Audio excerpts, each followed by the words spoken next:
pane zvakaitwa naMwari zvakandinakira zvakakwana kubata kwaMwari. Ndine mwanakomana mudiki ane 12 years. Gore rapera musi wa 23 July. Before 23 July mwana akauya achibva kuchikoro zvikazisura ndinorwadza. Ndobva ndaenda kuclinic ndokutenga mushonga. Mangwana ndobva ndasvika asorera kutonyanyisa.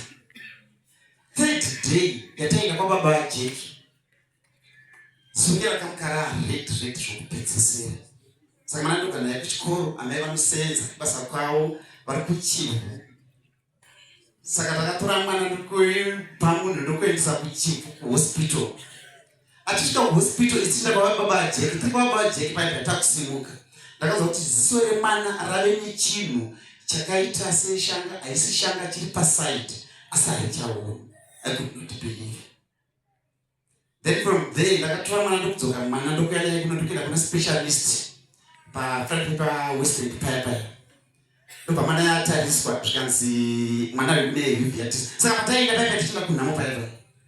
Patatongosangana nevaprofita pakungogurusana mota kautotarisa paya ndoti mwana wako ndakutanga kutaura kuti no zvakadai asi zvinopfuura. Saka patakaenda kuWestern akanzi mwanayu ane uveitis. Uveitis chii zvikanzi ingori inflammation zvinorwadza asi inodisapova. Ndokungati rembai ndakamuona kairi uko ndikufamba ndichienda kuchechi mwana ari kunyengeterwa. Asi ndanda kutanga kuuza tariro nokuti ziso rachena rarakanaka asi harioni. Tichiti gare ziso raita wesi ndakabva ndachinja chiremba.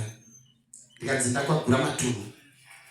Ndasvika kwagura matunhu ndobva ndakanga kuzouza tariro. Ndikwagura matunhu vakatarisa sikari ziso remwana riri pa 0%. Harichaoni. Asi anofamba akati gwindiri. Ndichibva ikoko ndakaenda kuna baba mwana achibva anyengeterwa. Ndichibva ndaenda nemwana. Asi ndakatanga kuwana tariro.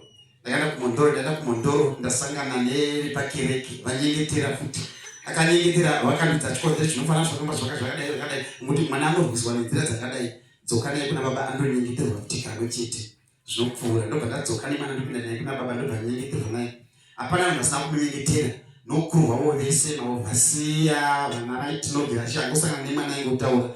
Mwana uyu ranga ndichinda naye pachechi. Zvinopfuura. Saka anga akati gwindiri achienda kuchikoro asi ziso 0. Saka ndaenda naye after every 2 weeks ndaenda naye kwagura matunhu $70. Patakasvika muna January musi wa 6 zvakanzi mwana ava pa 100%. Takudhiwa mushonga wakati chimupa. Kamushonga kacho kamwe tumwe tubhodhoro tunenge uchinzi $32. Utenga kana zviri pamwedzi. Asi kereke yakaramba yakandisimbisa vachiudza kuti dambudziko rinopfuura. Saka pari zvino mwana uyu mwana ava kuona asi asarwa ane